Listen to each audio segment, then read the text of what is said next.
a question from one of our readers, and they want to know why their live shrimp aren't living very long. Well, that's a great question. If you buy them from a bait and tackle shop, first, the shrimp are caught in big trawlers. They're put in a truck, then they're transported in the truck. That truck may have the shrimp for a day or two before it actually delivers it to the tackle shop. From there, the shrimp is taken out of that water, put in a whole new environment, different water, into a tank inside the tackle shop. And depending on how the tackle shop takes care of that bait is how good it's going to get to you, how old it's going to be. If it's 2 days old, it's not going to be as fresh. How they keep the water condition and how nice their tanks are, how much oxygen they have in a tank. So a lot has to do in a tackle shop. But here's what I do. Whenever I buy shrimp from a tackle shop, the first thing I do is when I buy the shrimp, I ask the tackle shop owner to give me a couple buckets of water of the water that the shrimp are actually in inside his tank. Then I fill that up in the bait well on my boat or in my bucket in my truck. Then I transport the shrimp into the bucket where the water is.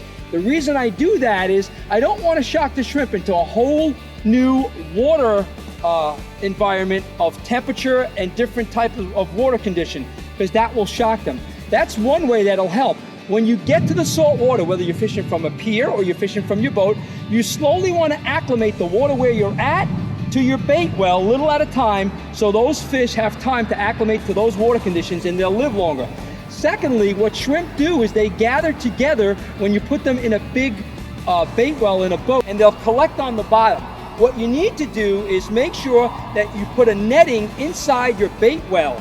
The shrimp will grab the netting and stay on the netting suspended. They'll get more oxygen and better water flow and not be driven by the water around the tank in circles down to the bottom where they'll just suffocate and die. And another thing is if you have a gallon per hour that's 1,100, it's going to drown your shrimp. Put them in a bucket with an aerator. That actually works better. The aeration for the shrimp is much more effective than the moving water. That might help you a lot when you're buying shrimp.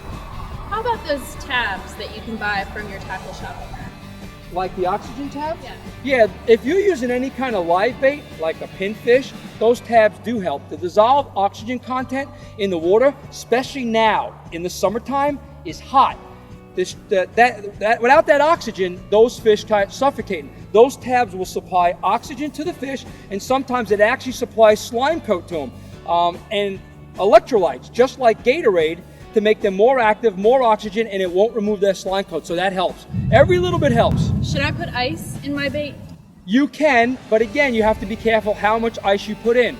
Some people take ice cubes out of their refrigerator or their cooler and they throw a whole bunch in there. There's a couple of reasons why that's bad. If your ice has fluoride or it has chlorine in it or any chemical that's put in by the county or the city, there's a possibility that that will damage your bait a little bit. Also, if you drop the water temperature too much, like say 10 degrees, you're gonna kill your bait. So what you have to do, and the way I like to do it, is I like to freeze small water bottles, about just drinking water bottles, a few of them, freeze them, and put one at a time and let it sit there for a while to bring the temperature down little by little. As the temperature goes down, the dissolved oxygen will come out and you'll see your bait get really, really hardy. But all those chemical things, they actually do work, and I do use them. Is there a better aerator to use or a better bubbler? Yeah, you want to make sure that your bubbler puts out a lot of bubbles, and you should have one from the bottom and one from the top. I like to have one on the bottom, one on the top, so you're covering the whole entire water column. Even though the bubbles are coming up, it usually has a tendency to stay in one area, and I like to put them in two separate areas of the tank. That helps a lot too.